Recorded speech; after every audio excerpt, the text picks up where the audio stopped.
The reason why you might not have filmed videos yet is because you feel uncomfortable with speaking to camera. Whether you are uncomfortable with your voice, how you're going to communicate, or how you're going to come across, in today's video, I'm going to share some tips that help me get comfortable on camera so that you can start filming your first few videos with confidence. Let's dive into it. Now, the first piece of advice that I have for you to get comfortable with speaking to camera is preparing by writing. What I mean by this is oftentimes when I'm filming, if I don't know what I'm talking about or I approach filming without a plan, this is usually when things start falling apart because I have no guideline to support me and I start overthinking it and I start panicking about every single detail because I feel lost. To prevent that from happening, what I like to do is I like to actually script out my videos in advance.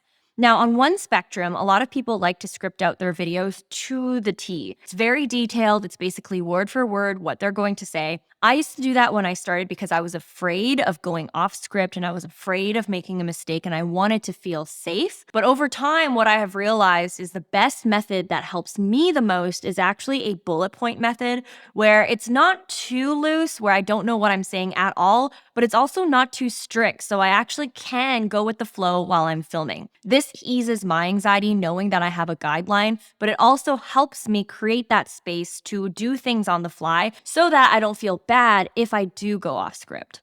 Not only this, the reason why I feel the bullet point method is more effective is because I can clearly see the key ideas easily. When I have a fully scripted out video, it's really hard for me to visually see the key points. Versus when I break it down into a bullet point list, in my mind, I know that there are at least these few focus points or these few key things that I need to hit in the video. And because I can easily see that on my script, it's harder for me to actually get off track. For me, I'm a super visual person. And so because I can't actually visualize and see the key points and the key buckets that I want to hit in my video, I then start overthinking, and this is where things start to fall apart when I start filming. Alternatively, if you are an even more visual person than I am, what I would recommend actually is having sticky notes and writing the key points that you want to get across in your video. This can be the key tips or the key takeaways that you want to say in your video. By having these sticky notes and putting them in front of you, whether it's on a table or on a wall, it's going to help you stay on track when you're filming and also make sure you get your key points across.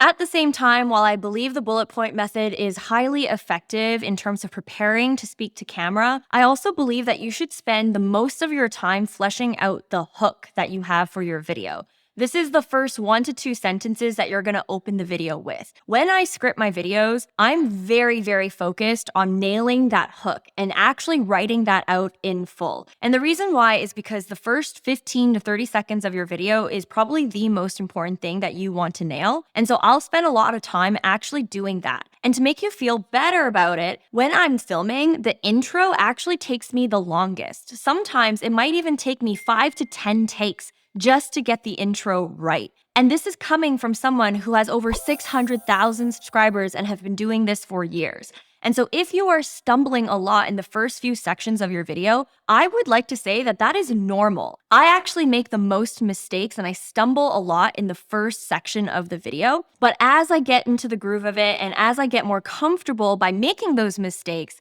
I then start to ease up throughout the video, and actually filming videos becomes easier and easier near the tail end. And so if you are someone who is stumbling a lot in the beginning of your videos, just know that that is absolutely normal, and that should be happening because you want to get your intro right. Another thing to know is as you are writing your scripts for your videos, whether they are YouTube videos or TikTok videos or Reels videos, you also want to make sure you are saying your script out loud and talking as if you were actually filming while you were writing. A lot of times we don't realize that our writing voice is very different from our actual speaking voice. And so it becomes a disconnect when you start filming because your script might be super sophisticated, but that's not actually how you talk. It feels very unnatural. And so that's why for me, every time I'm scripting my videos, I'll actually say it out loud as if I was already filming and make sure that my script matches my actual voice. This has helped me a lot when I actually get into the filming stage to make sure that my script is aligned with who I actually am and how I'd like to present myself. Because oftentimes when I read a script and when I'm referencing a script and it seems really meticulous or it seems really professional, this is where I feel a disconnect to the camera. And so that's another piece of advice for you as you are scripting out your videos. Now, the second piece of advice that I have is a powerful mindset shift that I made that made me infinitely more comfortable on camera, and that is to not speak to teach, but speak to share. What I mean by this is when I first started out creating videos, I put a lot of pressure on myself to be perfect. I felt like I had to meet a certain expectation. It wasn't necessarily because I was afraid of filming and of being on camera. I was more afraid of putting my ideas out there for judgment. What I ended up doing was I ended up saying to myself, hey, you know what? I'm not here to teach anyone anything. I'm just here to share my experience, share what has worked for me, share my story. A powerful thing that Alex Hormozi said when I saw him speaking on stage once was he talked about the importance of not creating how-to content, but instead create how-I content. So instead of saying how to do this, it's really shifting it and approaching it as how I did this. This makes you feel a lot more comfortable because now you're coming from a place of experience, not necessarily from a place of meeting someone's expectation that you need to teach them certain things. When you actually speak from experience, speak from your stories, speak from the mistakes that you made, and you have that mindset shift, it can be incredibly powerful of really lowering your guards when it comes to speaking to camera. Another shift that I made too was a lot of times I was really afraid of being on camera and speaking to camera and filming videos because in my mind, I was like, oh my gosh, this video is going to be shown to thousands of people on the internet. And that really stressed me out. And when I was filming videos, I got into my mind about that of, oh my gosh, this video is for hundreds of people. I need to get this right. I need it to be perfect, yada, yada, yada. But what I did instead is now, whenever I film my videos, I actually film them for my past self. What I mean by this is I think about that one person that I'm trying to help with my video. But to take it a step further, that one person that I'm trying to help is my past self, Vanessa from years ago, who was struggling with this same topic. And when I actually think about me filming a video to myself, as my future self, it actually helped me become a lot more comfortable and it lowered the pressure and noise. And so next time that you film, really do these 3 shifts. Speak to share, not speak to teach. Speak from experience, how I, not how to, and also speak to your past self and no one else. I have a feeling this is going to be a very powerful shift that you make, so comment below if you do end up doing this and let me know how it goes. Now, moving on to the third piece of advice that I have when it comes to feeling more comfortable with speaking to camera, and that is practicing on low commitment and low effort platforms. Now, what I mean by this is let's say you are someone who is really uncomfortable with your own voice or actually articulating your thoughts. Well, I would challenge you to, instead of typing things out, to actually have a whole week where you send voice memos, whether that's to your friends, your family, yourself, your team. Actually get used to the act of speaking to something. Even if it's not speaking direct to camera with the camera on, I really believe that actually practicing talking and speaking in general can do a lot of good when it comes to you being comfortable when you actually do start filming to camera. Now, if you want to take it a step further, what I would also do to challenge yourself is every day I would either start the day or end the day with just filming a video diary. So you could have your iPhone out and you can start talking about how your day went and the 3 top takeaways that you got from the day, or maybe even talk about what you're grateful for or what you're struggling with. You're going to be able to gain 2 valuable things. Number 1, you're going to be able to practice actually speaking to camera in something that feels very low commitment and low effort because you're not really posting it anywhere. The second thing that you're going to gain from doing this exercise is beyond just getting the practice, you're going to be able to get all these clips of you documenting your journey. So if you ever want to look back on your journey, you're going to have all these clips where you reflected on your biggest takeaways, your biggest struggles. And a lot of times you might want to share these clips in the future. I know for me, I am so grateful that I did a mini video diary at the lowest point that I hit in my business and in my life, because now I'm able to use that video and inspire my audience. And I'm so glad that I documented parts of my journey. My only regret is that I wish I documented it more. And so if you are someone who is already uncomfortable with being on camera, I highly recommend you challenging yourself to doing a video diary because it's going to benefit you not only in the short term, but also in the long term as well.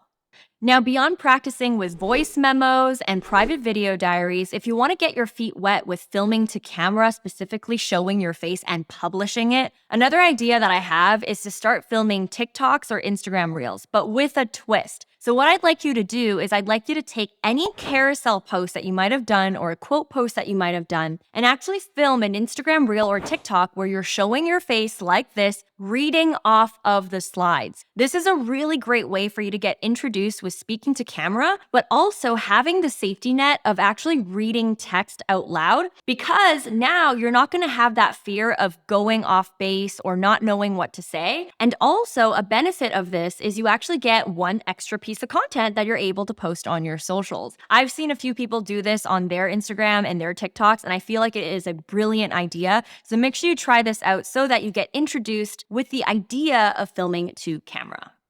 Now, moving on to the next piece of advice that I have for you, and that is understanding your filming strategy. One thing that is really important to understand is most people look like they're confident on camera, but really they just have really great filming strategy and they also edit their videos. And so, for example, one thing that has helped me a lot is when I'm filming videos for YouTube, let's say, I'm not doing one continuous perfect take. I actually film my videos in chunks. And so this also helps me make sure that I can reference my script time to time. But what I end up doing is when I'm filming, I will say the first few sentences of my script or what I want to say, and then I'll stop recording. And then I'll review my script, and then I'll go back to camera and start recording again. Now, if I make a mistake, I'll either keep filming or I will delete the clip. And so what ends up happening is I've got a bunch of different clips that have micro things that I have said. And then what we end up doing is we end up editing the entire thing by stringing all these clips together. And that's how you get a full video. It's not me hitting record and speaking for the entire time. It's really a bunch of micro clips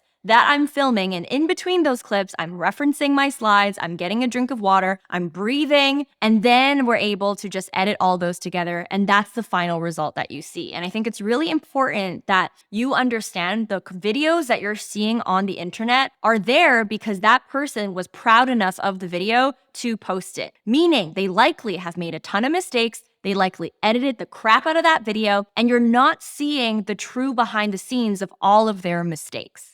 Now, speaking of mistakes, I'm going to show you a clip of me filming this video that didn't make it to the final cut, but it's very obvious that I am struggling and that I am making a ton of mistakes while filming.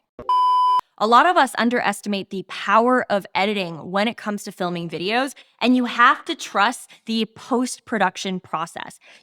And you have to trust the post-filming, and you have to trust the editing process.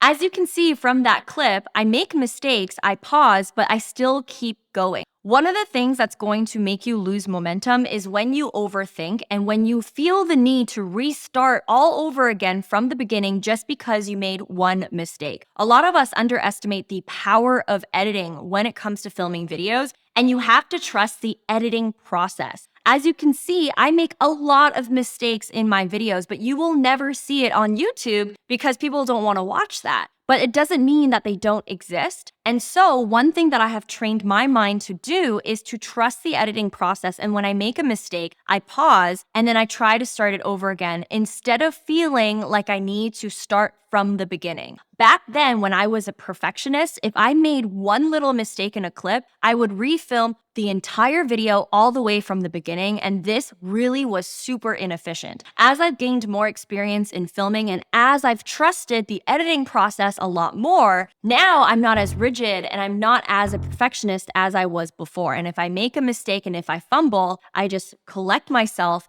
and I keep going.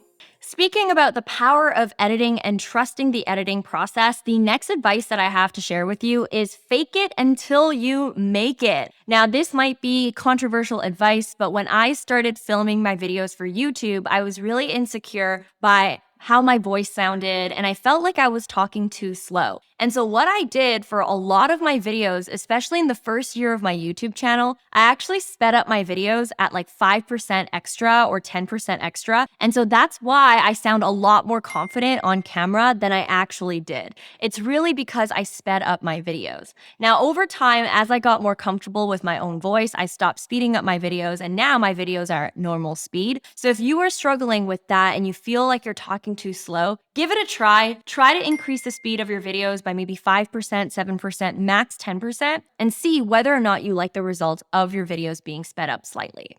Not to mention, speeding up your videos for short form can also be a really effective way to keep someone's interest. I know for some of my videos that I film for short form content, whether that's Reels, TikToks, or whatever, we do get our video editor to speed up my voice slightly so that the video is a lot more engaging. So there's also a strategic side as well when it comes to speeding up videos.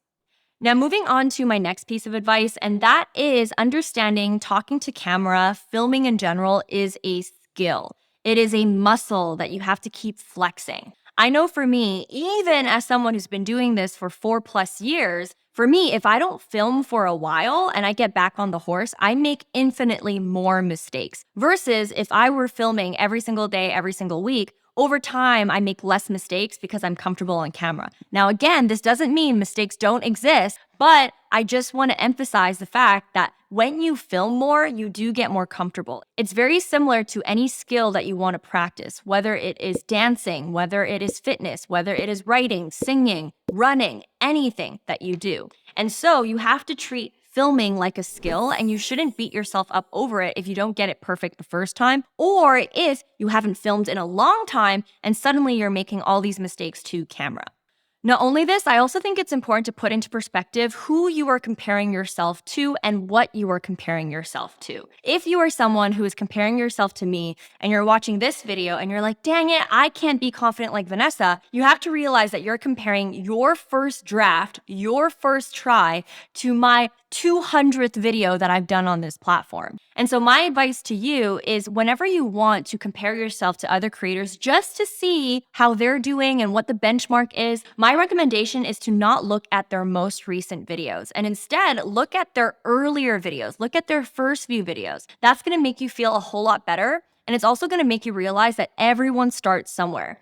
I know for me, I compared myself to Evan Carmichael. And back then, when I was starting my channel and I was looking at his newer videos, I was feeling like absolute crap about myself. But it wasn't until I actually filtered his videos from oldest to newest and I saw how his first few videos were, I then realized that, wow, everyone has their humble beginnings and you cannot get massive success without those humble beginnings. So I might as well start now. The same thing with MKBHD. He is a very, very popular tech YouTuber, and I always reference him because I find his journey so inspiring. When you actually look at all of his oldest videos, he filmed a lot of videos before he was successful. Over 100 videos, and you can see the improvement as he went along. Sean Cannell is also a really good example of this. If you actually look at his first few videos, he is so different on how he communicated in his first video versus how he communicated in his most recent video. And so again, you have to understand that being on camera is a skill. And if you have never done this before, you should not be beating yourself up if it's not perfect. And as I said earlier, even if you are looking at their videos that they posted on the internet, you have to remember that that was a video they were extremely proud of that is basically mistake-free. And so nobody is posting their bloopers online. And so you also have to keep that into consideration, even if you're looking at their first few videos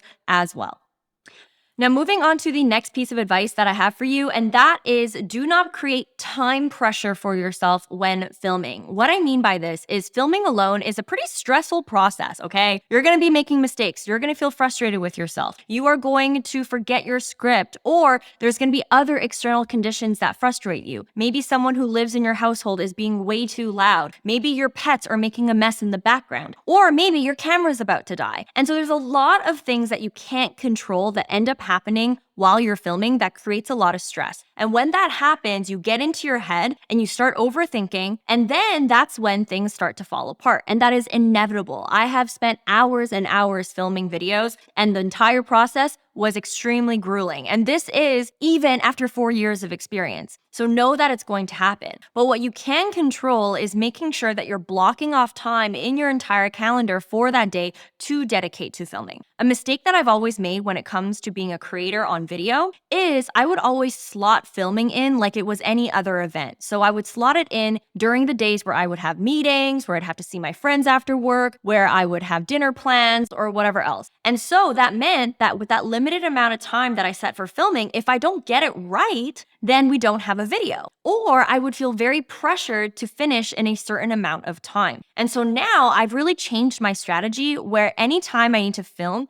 I block off my entire day just to make sure that I account for any hiccups that might happen during the day. And also to rest. I think a lot of people underestimate how taxing filming can be. And so that's why I tell my family, I tell my friends, I tell my team that if I'm filming that day, I probably won't be able to hang out. I probably won't be at 100% battery level because it takes a lot of effort to actually film and be your best self on camera. A lot of people don't realize that when you're filming videos, you're not talking like you would be talking to your friends and family. For example, this is me talking in the same voice that I would talk to with my friends. And as you can see, it sounds really natural, like we're having a conversation, but it's not the same. It's very conversational, it's very natural, it's very lower energy. Whereas when I speak to camera for YouTube, I'm using a louder voice. It's as if I am performing, and this takes energy out of me. And so you can't assume that filming is going to take the same amount of effort and time as doing an admin task like writing an email or putting together a slide deck. This is not just physical labor, it is also emotional labor as well to be someone who is talking to camera. And so you have to allot time for that and make sure you're not creating time pressure for yourself and making sure that you're organizing and structuring your day accordingly to dedicate to filming and recharging afterwards. Every time I finish filming, I just lie on the couch.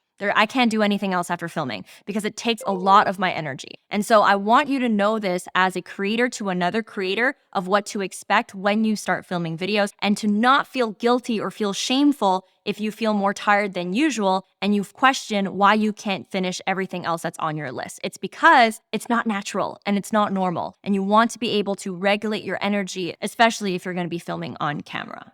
That being said, though, on the topic of speaking in your natural voice like this to your friends and family, and also having a creator voice, one advice that I have for you is to watch other creators' videos and to use that as inspiration to find your own voice. There are some creators who are very conversational like this, and it's as if we're just hanging out, just the two of us. And that is something that people really love, is when you're really connecting to the camera and speaking authentically and vulnerably. And at the same time, there's YouTubers like me who have a lot of energy in their videos, and that's just how I like to operate. And so what I would want you to do is I would want you to actually observe the different ranges of creators that exist and really ask yourself and start taking notes. What are the things that they do extremely well? What are the things that they don't necessarily do well, in your opinion? And what would be the perfect style for you? And maybe it's not even a style. Maybe it's just how you are. But what's important is to actually look at the different range of creators that exist, because there is one way to do it, which is the way that I do it. But there's also a whole nother set of ways to actually talk to camera that might speak to you more. Don't feel like you need to copy my energy, copy the way that I do it, copy the way that I speak in order to film videos. And you want to make sure that you're able to actually get enough sample sizes of different creators doing different videos, having different paces for you to find your own style. And as you get more experience, you're going to be able to really settle in to your own identity and to the own flow that you want to have for your videos. Now, moving on to another piece of advice that I have for you that has been game-changing for me personally is figuring out whether or not you are more confident speaking to camera sitting down or standing up. For me, I am sitting down right now, but I actually film videos a lot faster when I am standing up. And this was very surprising to me. And so a lot of people are different. And I believe I actually even did a poll to my audience asking them when they film videos whether they prefer to sit up or sit down. And we saw a different range of people actually feeling more confident standing up versus sitting down, and vice versa. And so my recommendation to you, if you can, is when you're filming your videos, try to experiment with different ways that you are posturing yourself, whether it's sitting on a couch, sitting on the floor, or standing up and speaking out loud. These are different things that can really improve your filming and make you feel more confident. That's very unique to the individual. So try that out and let me know what you find in the comment section below. Now, moving on to the next piece of advice that I have for you to feel more comfortable on camera, and that is managing your state. What I mean by this is, if you know you are filming, try to make sure you put yourself in a positive state before doing so. Whether that is drinking a cup of coffee, actually going out for a walk, eating something that's more light instead of sluggish, or starting your day with filming right away before you actually hit your desk and see all these emails and see all these texts coming at you. You want to make sure you protect your energy prior to filming and really try your best to put yourself in a good state, whether that's listening to music, pampering yourself, putting on your best outfit, doing your hair. I know for me, my secret weapon is doing my hair, putting on makeup, and putting on a really cute outfit. These are things that help me feel confident being on camera. For you, it might be something completely different, but I want to say that filming is a very sacred activity and you want to make sure that you are putting your best foot forward. And in order to do that, you need to be surrounding yourself and doing things for yourself that make you feel happy, that make you feel in expansion, that make you feel open, and that make you feel confident. For example, what you don't want to do is, let's say you own a business, you don't want to be letting a team member go before you have to film a video. You're going to feel like crap. Or you don't want to be hanging around people that lower your energy or that are just going to give you bad news. Or maybe you don't want to be reading the news that can be quite depressing sometimes prior to filming. You want to protect your headspace. And so that is one thing that I'd have to say that has really helped me, is understanding how important that is. And it goes back to my previous point about blocking my entire day for filming. I own a business, and whenever I have my filming days, I block it off in my calendar. I set up my status on Slack to let my entire team know that I am filming. And the expectation is on my filming days, I won't be responding to messages. It's not just because I'm busy, it's because I need to protect my energy. And so keep that in mind and really hold that sacred to you as a creator so that you can be your most confident self when you are on camera. Now, so far in this video, you've really heard all of my tips on how I became comfortable on camera, but I'd love to hear from you. What has helped you become more comfortable on camera? Comment below and let us all know. And by the way, if you are someone who wants to go beyond just being and feeling comfortable on camera and actually doing the tactical steps of starting your YouTube channel, make sure you click this video that I have here that walks you through my entire step-by-step process. Thank you so much for watching, and I will see you in this video next.